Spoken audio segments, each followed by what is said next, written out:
The Progress of the American Negro and Slavery by Roy F. Nichols, Ph.D., Assistant Professor of History, University of Pennsylvania. Among the conditioning factors in society that make for progress, liberty is usually held to be one of the most important. Therefore, in considering the problem of the progress of the American Negro, we are confronted by the initial difficulty of advance in slavery. From 1619 to 1865, most Negroes in America were slaves and suffered all the handicaps which that social condition placed in the way of their development. In addition to this severe disadvantage, the previous social training which they had received in their original African environment did not furnish a racial experience well adapted to meeting American conditions.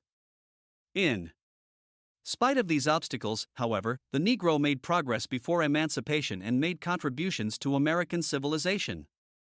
The Negro came from Africa with a civilization very much unlike that found in the new American environment.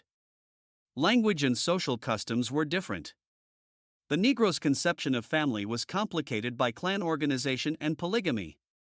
Private property was an institution with which he had only a limited acquaintance. In Africa, land was generally held in common. Witchcraft and superstition were pervasive, medicine men and charms were potent influences in public and private life, and signs, portents, taboos, and hoodoos, the guides of destiny. Music and a feeling for rhythm were a large factor in providing emotional outlets and produced possibilities for musical expression which are especially appreciated now.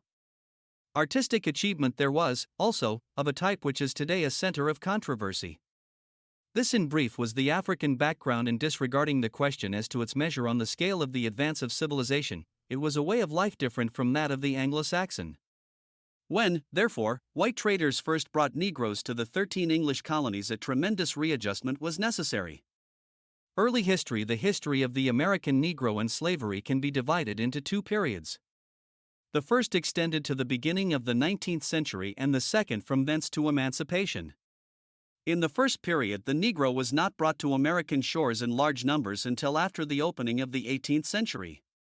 Advantages in the slave trade which England obtained by war, and the growing scarcity of labor in the colonies stimulated the traffic. Most of the Negroes were imported into the southern colonies where they became essential to the plantation economy which was engaged chiefly in producing tobacco and rice. Besides the necessary adjustments in acclimatization, language, and living customs, the first lessons in American civilization were in agriculture. On the plantations he learned the processes of tobacco and rice culture. In this plantation environment, too, the Negro was introduced to American social customs. He gained a somewhat hazy impression of the meaning of monogamous marriage due to the fact that slaveholders and more especially the missionaries endeavored to build up a feeling for family.